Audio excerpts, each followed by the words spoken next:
Hello, everyone, and welcome back to the Crowd Chair Podcast. And today is the Big Ten tournament. Now, I actually recorded this yesterday, but I later realized that I had pretty much the entire bracket wrong. I had set up completely opposite of the way that it actually was on the actual bracket. So I'm having to do it again because obviously some of the matchups have changed a little bit.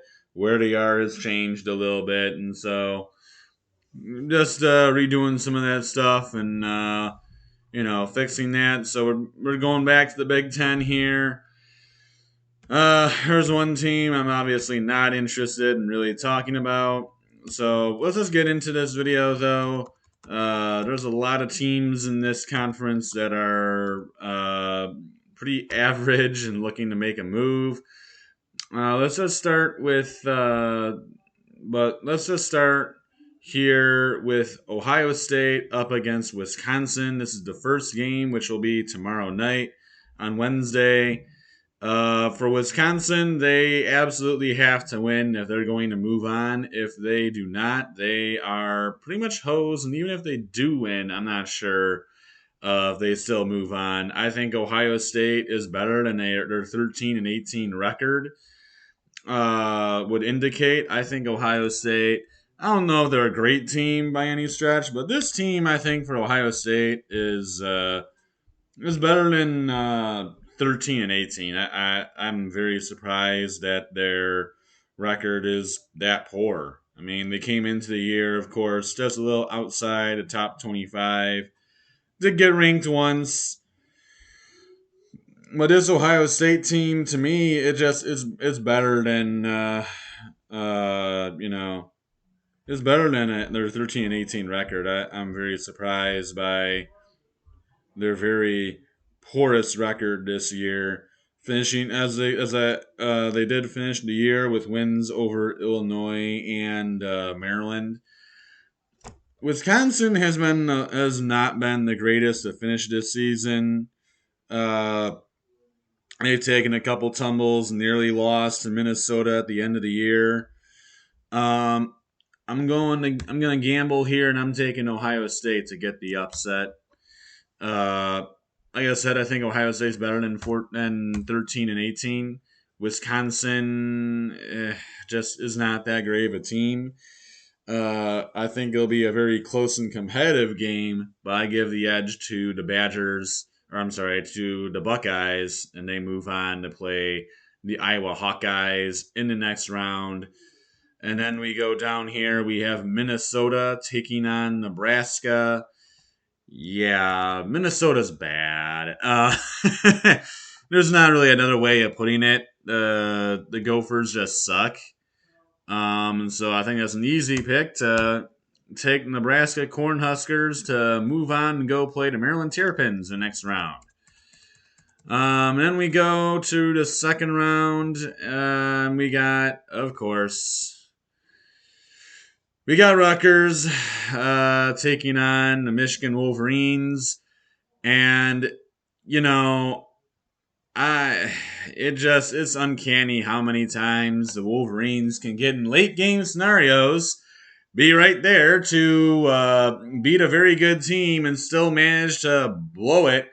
The last video that I did, I ranted about the Wolverines. I'll spare you that tirade again. But I am picking the Wolverines to beat Rutgers. Rutgers is just not that great of a team. They lack really any kind of offensive capability. And while they are solid in the defensive end, but they massively struggle to score, and it's hurt them all year long. I think it'll hurt them again. The Wolverines get by Rutgers in the second round, move on to the quarterfinals. Then you got Ohio State taking on Iowa. I could see Iowa getting hot one time, getting a good win early. I think they knock off Ohio State. Iowa's not a great team and certainly has absolutely no defense. But I got Iowa moving on, knocking off Ohio State. And they go to play Michigan State in the quarterfinals. Spartans, the number 4 in this bracket. And then you got Penn State taking on Illinois. Penn State is in dire need of a huge win. They're sitting right on the cut line. They are around the bubble. They need a big win, and I think they'll get that. Illinois is a good team, and I think Illinois is a tough team. But the thing about Illinois is they have been wildly inconsistent. They'll have games where they look unbeatable, and they are constantly making shots, and there's a stark difference between Penn State and Illinois. The stark difference is for Illinois, they jack a lot of threes and don't really make a lot of them. And they love their three ball, and a lot of times it doesn't go in. They have multiple games this season where they just go straight up cold from the 3-point line, and it ends up sinking them. As for Penn State, they're one of the best 3-point shooting teams in the country. I mean, they take a lot of threes. First of all, I think they're top 10 in their top 10 attempts, they're top 10 in makes, and they're top 10 in percentage. So they're an outstanding 3-point shooting team, and they're a very dangerous 3-point shooting team. You gotta watch out for their perimeter shooting. Illinois' defense is not very special. Both times they played Penn State, they did not do well. I think the Nittany Lions go for round 3. They get the win over Illinois to go to the next round to take on Northwestern. 2 teams of which normally you find in the 11-14 range, but this year they're at 10-2 for Northwestern, which is a really odd one. Then you got Nebraska taking on Maryland in the second round. Nebraska is an interesting team because they actually beat Iowa right at the end of the year, which was pretty impressive for Nebraska. They not a great team. Their conference record is actually 9-11, which is very impressive for the Cornhuskers, as they got a bunch of wins actually at the end of their season in the Big Ten, with getting wins over Penn State, Wisconsin, Rutgers, Maryland, who they're of course about to play. And then recently on the road against Iowa. So this Nebraska team, I think they're playing their best basketball right now. Obviously, it might be a little too late, but Nebraska's looking really good right now. Maryland losing their last 2 coming into this one. One team's on the upswing, one team's on the downswing. I like Nebraska for an upset.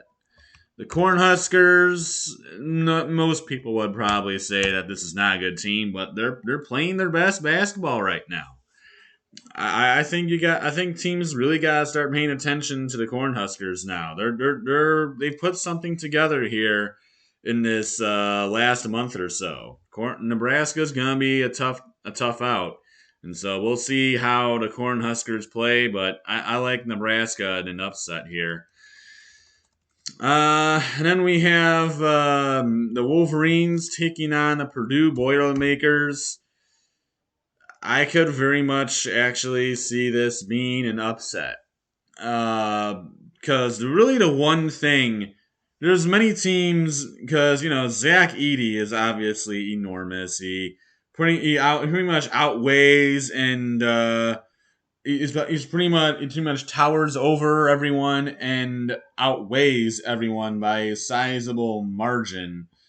Guy who's 7'4", nearly 300 pounds. Obviously, that is an enormous body to try and handle.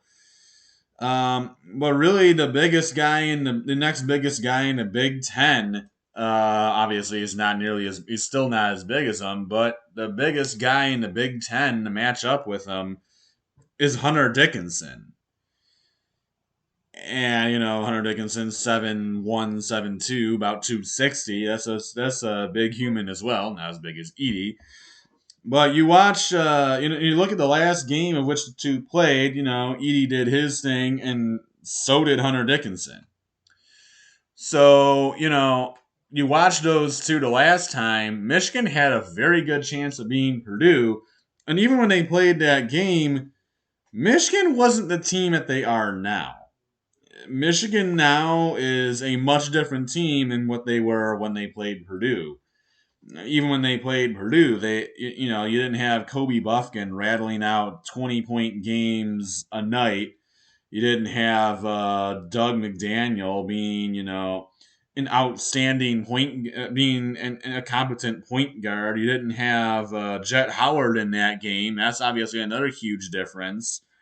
Terrence Williams isn't even starting for the Wolverines anymore. Terrace Reed looks a lot different. So there are a lot of variables that put into this game, and I see a huge potential for an upset. But as it's not likely, so I am sticking with Purdue. Purdue is the safe pick, but I would not be surprised if the Wolverines actually came in and got an upset. Now, obviously, we suck in late game scenarios. We've seen that for like every single game in which we get in a late game scenario, which is so frustrating.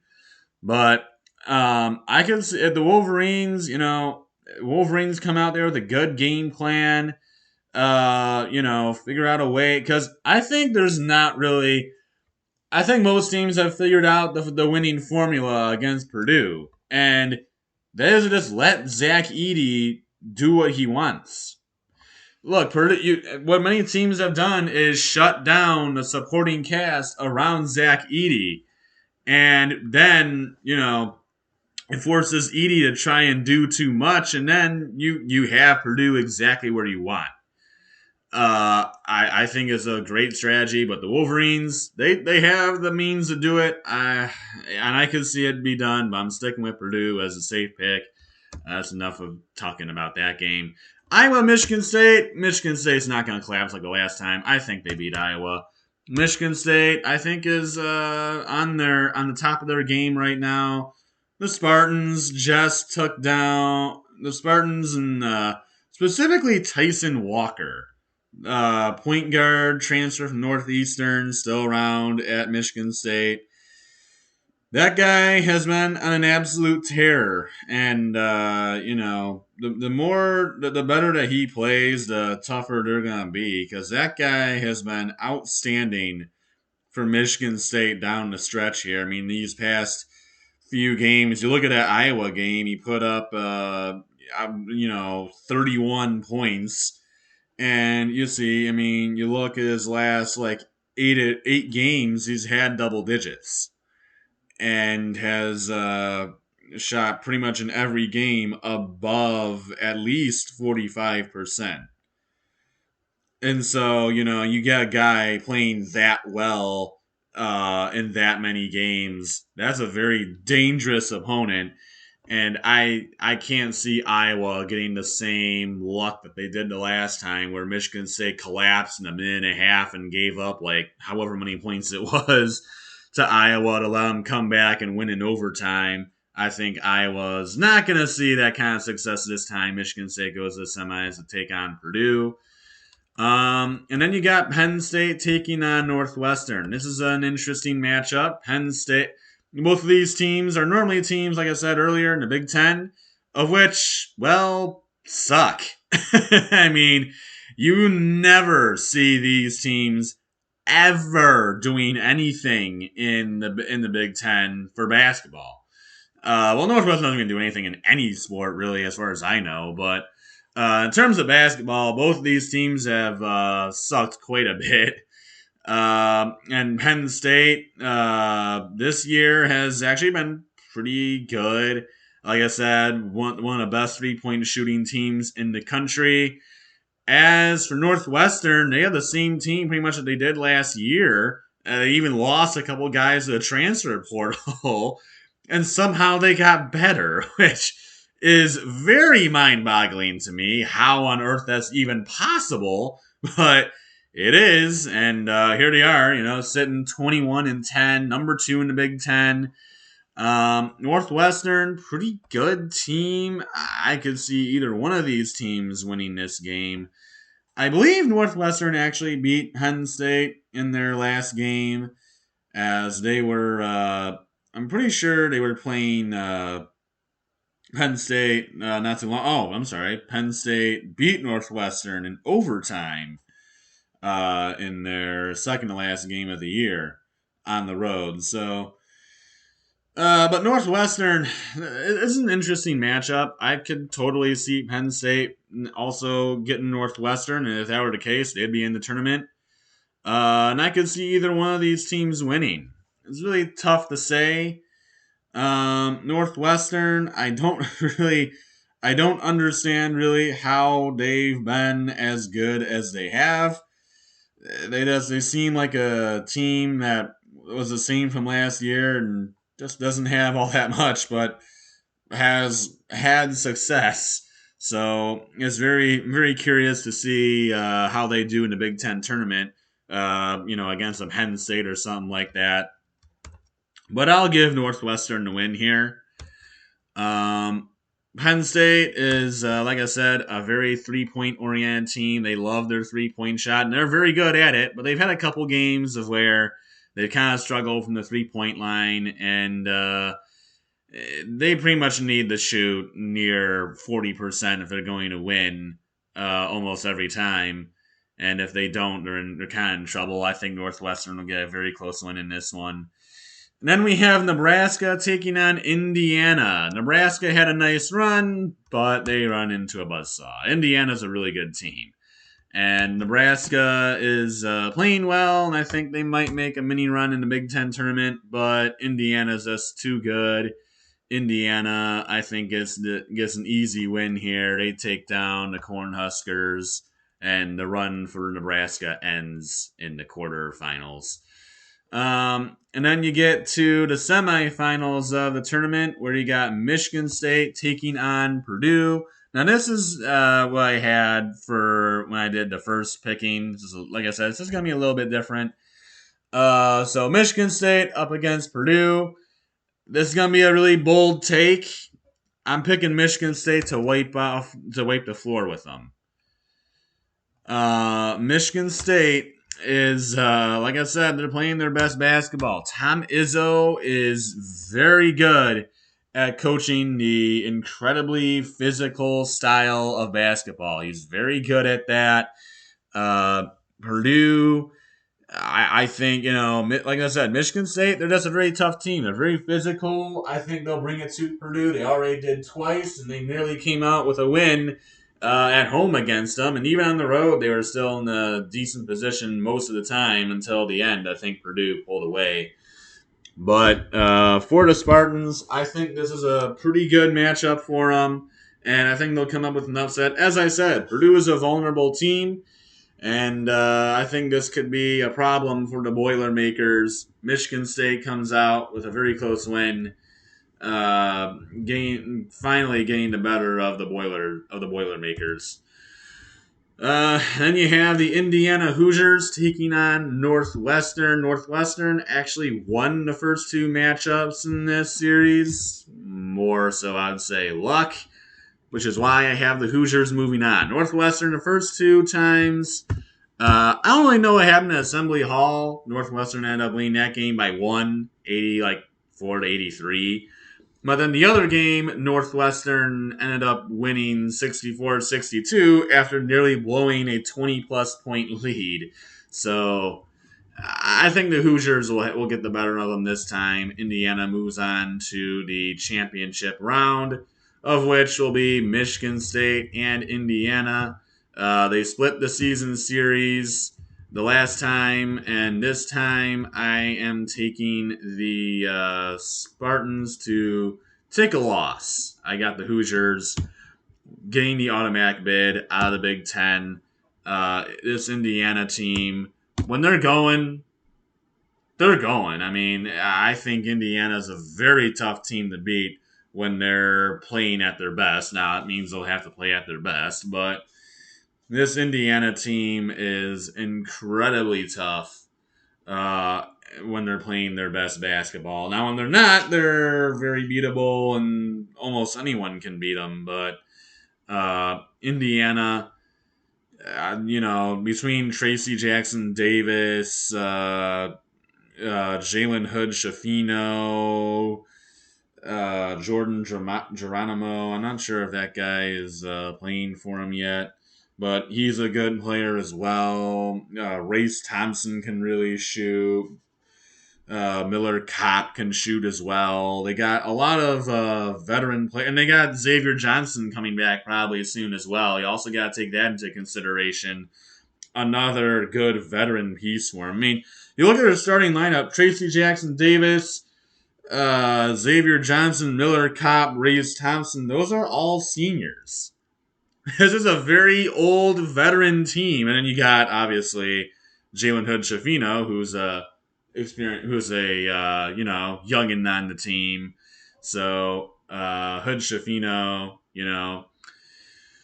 the youngin on the squad. He has a lot of veteran leadership around him, but I like this Indiana team. I have the Hoosiers taking home the championship. So now that I have fixed the brackets, that's all for this video. I hope you guys enjoyed it, and I'll see you on the next one.